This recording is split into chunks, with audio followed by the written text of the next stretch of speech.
Hello and you, welcome to yet another edition of Unfiltered Conversation on Tourism in Africa on Cleveland TV. All right, my name is Frank Kalide Mundia, and we'd like to remind us that at Cleveland we seek the middle point for all tourism stakeholders to help you achieve your aims and then your objectives. Okay, my guest this morning is Mr. Logar. He is the Managing Director of Gorilla Highlands Limited, and we'll be discussing facilitating investment in sustainable tourism development in Rwanda, Uganda, and then the Congo. You're welcome to the program, sir. It's a pleasure to be with you. Yeah, good to have you on the set. All right, please, let's start with this. Can you please introduce yourself? So, Miha is my first name. Logar is my family name. I've been in the heart of Africa for now over 20 years. I'm a holder of a Ugandan passport. I reside in Rwanda, and my heart is in Congo. Wow. In addition, in addition to doing all kinds of tourism activity, deeply involved in social and economic development. Our background is very broad. We've only recently divided our work into a tour company and an initiative that is doing all kinds of developmental things, specifically with the youth of our Gorilla Highlands region, that is called Gorilla Highlands Experts. We also do media production and other stuff. So these two things pretty much keep me busy. That's good. All right, for for most people seeing you, many people will like, what is a white man doing in Africa and all that? And I want to ask that question one way or the other. But let me ask my own question. What prompted your interest in tourism and in Africa? Wow, these are two very deep questions. So I wasn't one of those kids who grow up, watching documentaries about Africa or reading picture books and wanting so badly to be in Africa one day. My perception of Africa was actually wrong if I compare it to what I find in our region in the middle of the continent. In my mind, Africa was something relatively dry, too hot for my taste. Pretty much the opposite of what Rwanda, Uganda, and Eastern Congo look like. Very green, mountainous, with plentiful fresh water. So I didn't know about that until I was in a need to have a case study for my bachelor's degree, and I was looking for something that would allow me to prove the benefits of new technologies to the developing world. And you probably run into that all the time yourself. When people think about continents in trouble, they usually think that Africa is the one that is mostly needy. So that was my thinking. Exactly. I was like, okay, if I want to see the impact of new technologies on the developing world, Africa could be an interesting destination. But when I began my research and I realized what a wonderful transboundary region we have here in the heart of the continent, I already knew that this was going to be bigger than just going there, doing a case study. It was something that touched me at the most fundamental level. And within a week of being in East Africa, I knew this was my home. But I mean, eventually we are all from here, they say, right? This is where the human civilization, this is where humanity started. So it's not so strange to come back and feel at home. All right. So how has your experience been in Africa? Can you share with us one or two experiences you've had in Africa? The main thing for me is this open space. If you grow up in Europe, you're pretty much part of the big machine. Whether you're there or not, the machine keeps churning, the machine keeps going. But here, there is so much opportunity, so many things to do that it really inspired me. And of course, the welcoming nature of the people here, all these things touched my heart. And I ended up in tourism, not because I was interested in making money, but because I was looking for what I would call the export industry. what can this part of the world do that is not detrimental to the natural environment, that supports culture, not destroys it. And tourism was chosen because of that. I had some background as a scout. Some people would call it Boy Scout, but I was a leader of girls, so I just call it Scout. So I was always pretty much into nature, hiking, canoeing, and we built our company based on that. Most of our offers are pretty much what they will call adventure tourism, but totally within the context of culture tourism. We want people to hike and canoe, to get to know remote areas, to get to know what you could say real Africa, in big quotes. That's a beautiful one. All right, let's talk about your company now, which is the Gorilla Highlands Limited. What is that peculiar thing about your company? Could you repeat? I lost you for a second.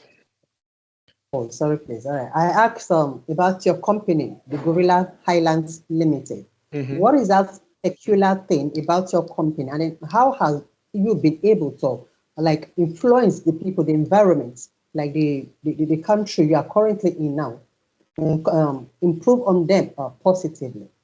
Yeah. So the birth of the name Gorilla Highlands was actually not to name a company, but to name this region. We said, okay, the gorillas, the mountain gorillas, are the unique selling point of this region, and Highlands is basically the geography of it. So we've been promoting this transboundary region for over 10 years.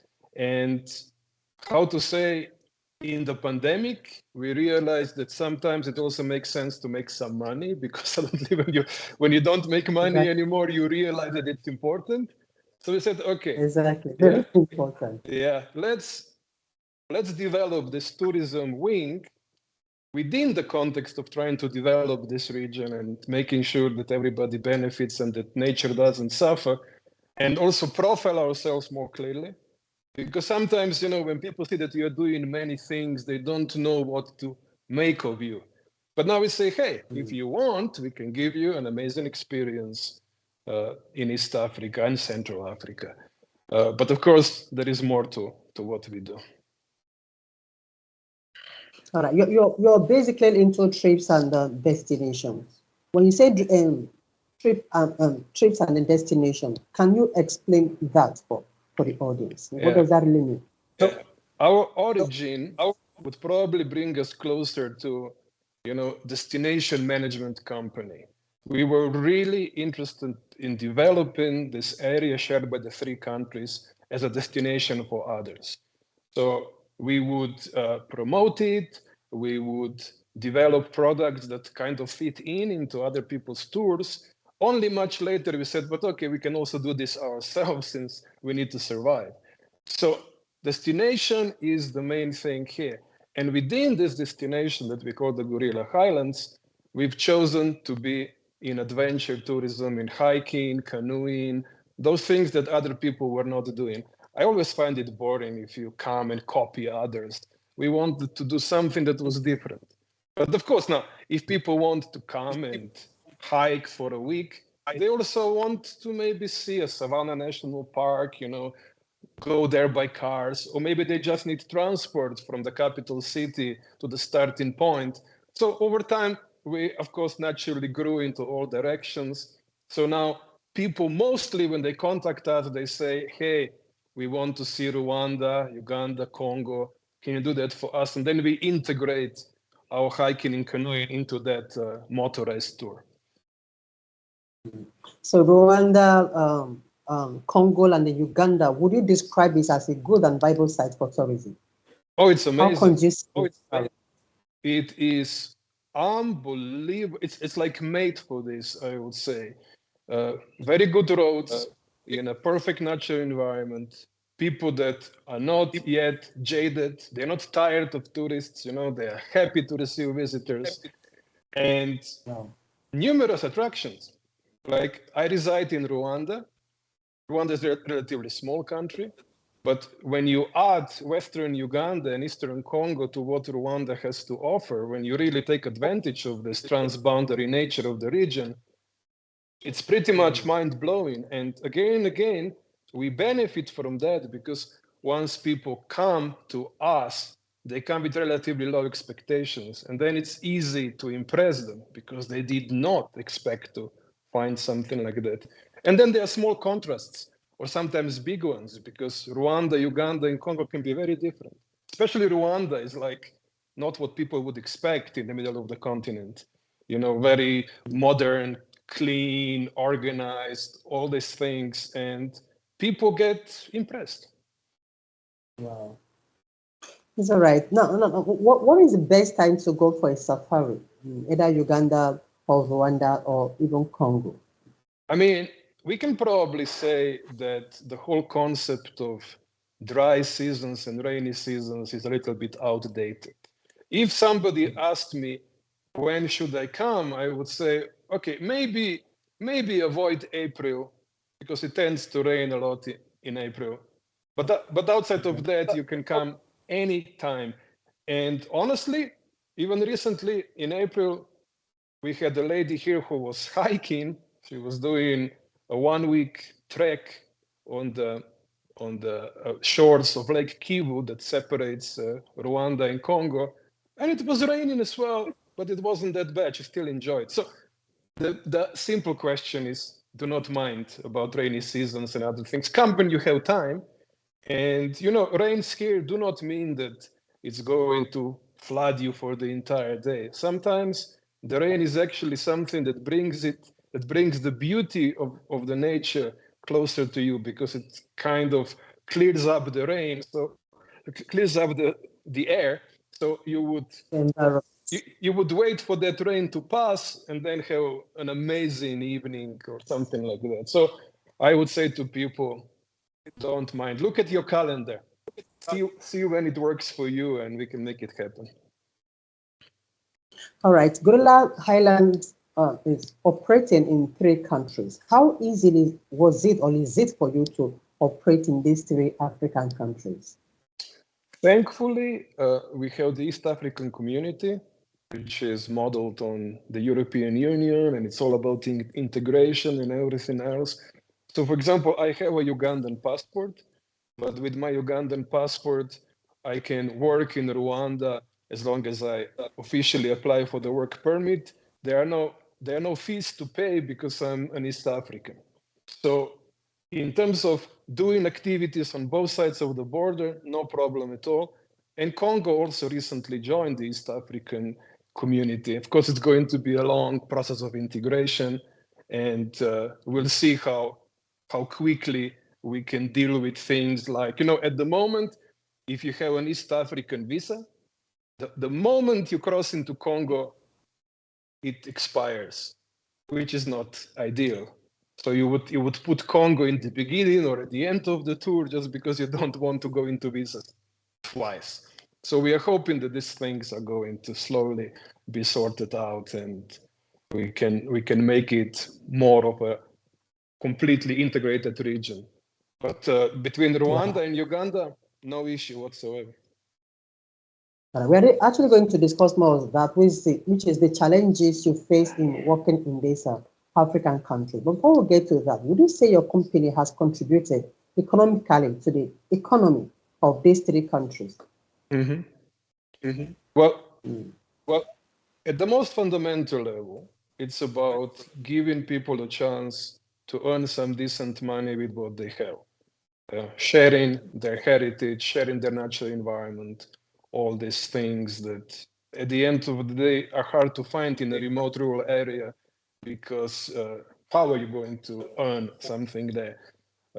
We have developed a number of homestays, for example, where people go to the village and camp on the compound of a local family, and the family, of course, gets paid for it. They feed them.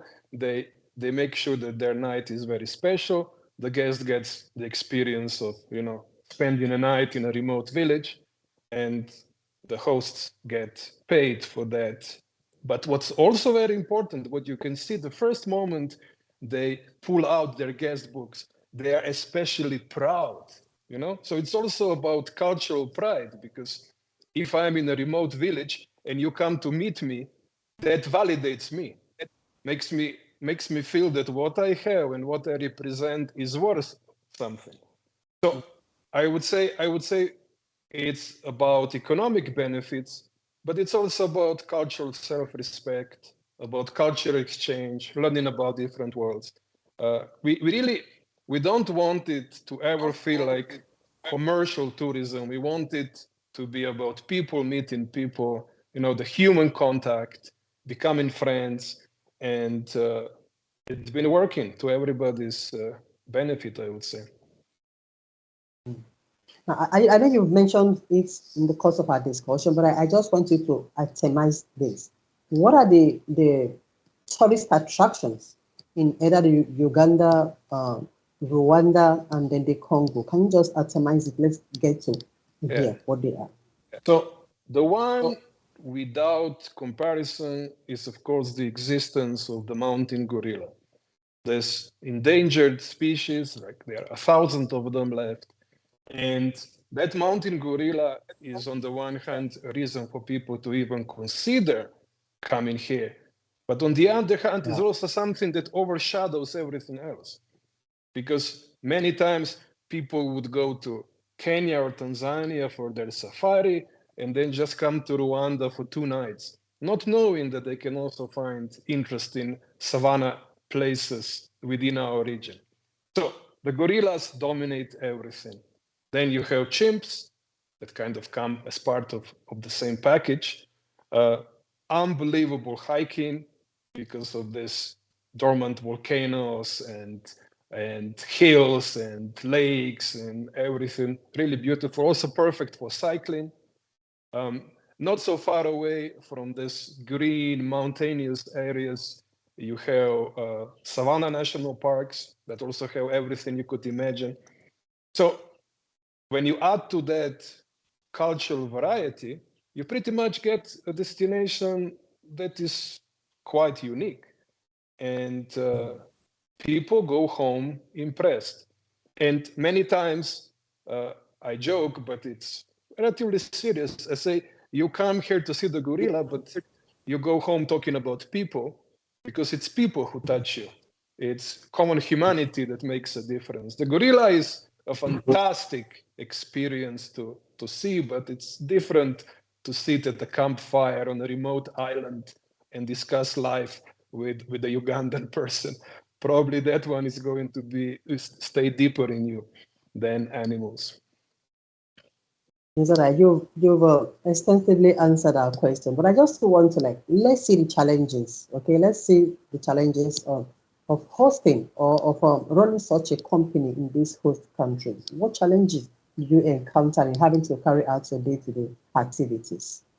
The number one thing is the instability of this wonderful continent. There is always some war or some Ebola or any if I work in 3 countries, there's almost there's no moment when the 3 countries would be all okay. The advantage is that then you can do something in the other 2 if one of them is in trouble. They also cause trouble to each other because the conflict in Congo is pretty much a result of what happened during the genocide in Rwanda. So stability is the one thing that we would like to be higher. It's not stopping anything. Like at the moment, you don't go to the Goma part of Congo because they have rebels. They're very active. But you can go to Bukavu and see growers gorillas instead of mountain gorillas. So it's still possible to do things, but it's less than perfect. And especially if people start looking at what their embassies advise them, if they listen to everything their bureaucrats tell them, they should never come here because it's also dangerous. So that's the number one thing. People's perception of Africa as unsafe, and at the same time, the unfortunate conflicts that still pop up here and there. The vast majority of this region is always peaceful and always fine, but you know how it is with people. They don't want to hear that in one corner you have rebels. To them, it's already okay. What if these rebels go somewhere else? It's difficult for people to understand that conflicts are localized.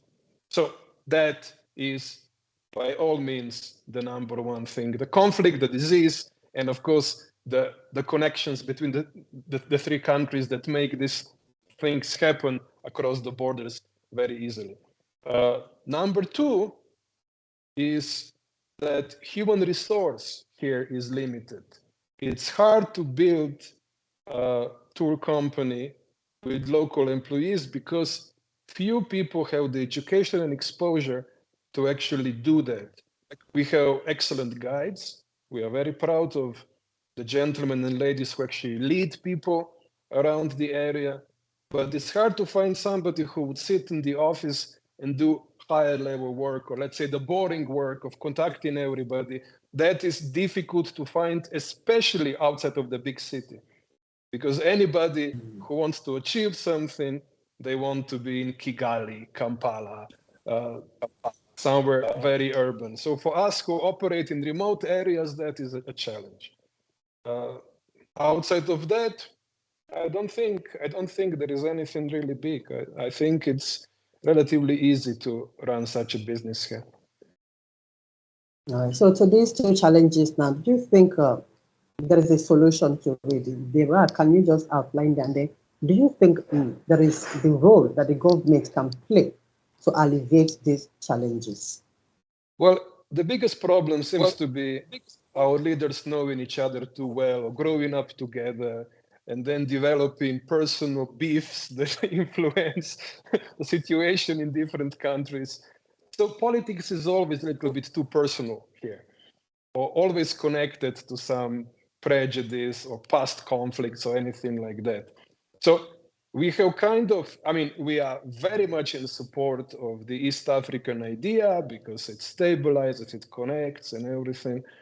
But in reality, we are not counting on governments to change that. We are trying to work with the youth, getting the youth to know each other. For somebody from Rwanda to have friends in Rwanda, in Congo, friends in Uganda, basically build connections that over time are going to make this completely unnecessary conflicts that pop up here and there a part of the past. Of course, economic development helps. The more people have, the less likely they are to be doing stupid things. But also knowing, like, it's unbelievable how scared Rwandans are of Congo in general.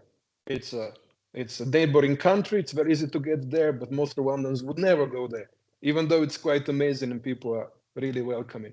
So changing those perceptions and making everybody, in general, on this planet, when we think within the confines of our countries, we belong to the past. Like, this planet is one.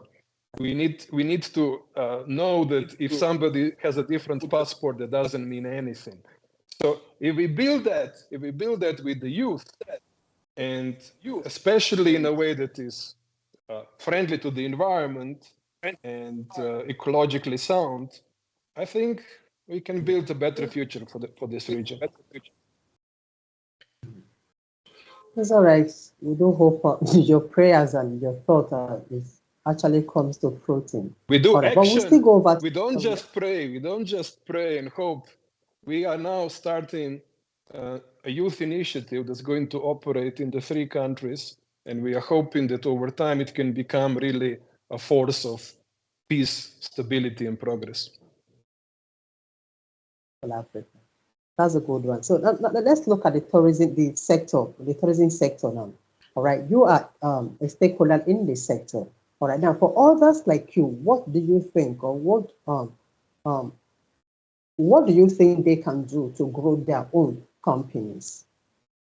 Well, because of the issue that we discussed previously, the issue of Africa's unfortunate brand around the world, I think that the number one thing would be changing the perception of the continent. That's what governments should do, spending on campaigns, spending on anything that can convince people around the world that you're not going to die if you enter Africa is safe for tourists. Yeah. So promotion is the number one thing that government should do. And then within the private sector, It's pretty much about working together.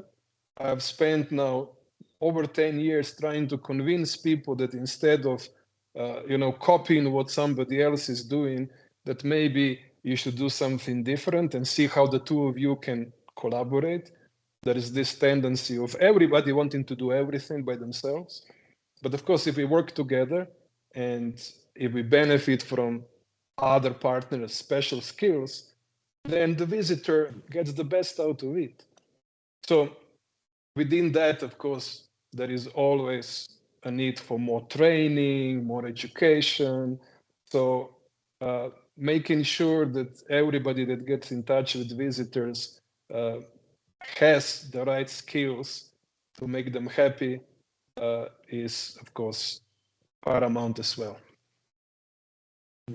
All right. Now, some people will tell you that in Africa, we are blessed with different natural resources, one thing or the other.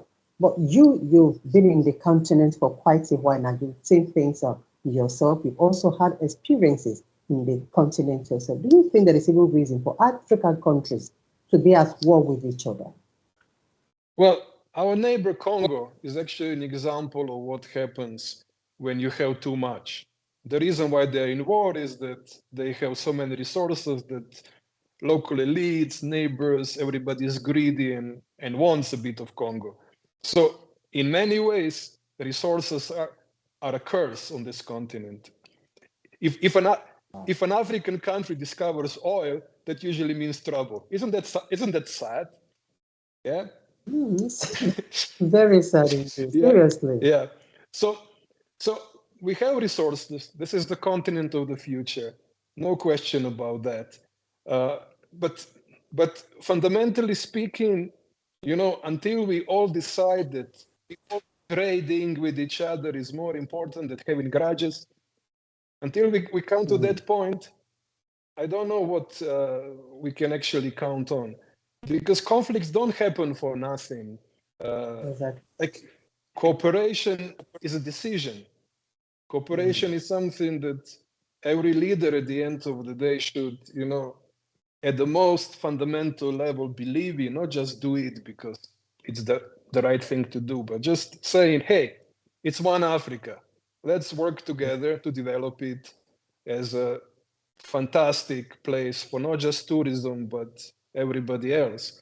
So that we reverse the trend that people are not leaving the continent, but coming here because it's so cool. All right, thank you so much. I'd like you to leave us with a last message, okay, from Gorilla Highlands to your host country and then to Africans in general. My message always is be proud of what you have. No matter whether you live now in London, Paris, or America, there is some Africa still in you that you should help us develop together. We are counting especially on people who, grew up from the Western world, but have African heritage, to come back and reconnect and help us build something, because we need their skills. We need their experience. We need all that. So my message is, hey guys, come back and we do something together. All right, thank you so much, Mr. Miha Logar. Thank you for being my guest, and then thank you for discussing about your company and then your interest in Africa with us on Clearing TV. Thank you so much for the chat. All right, viewers, we'll wrap it up here for today till another edition. We'll welcome your way on this same program. Be really blessed.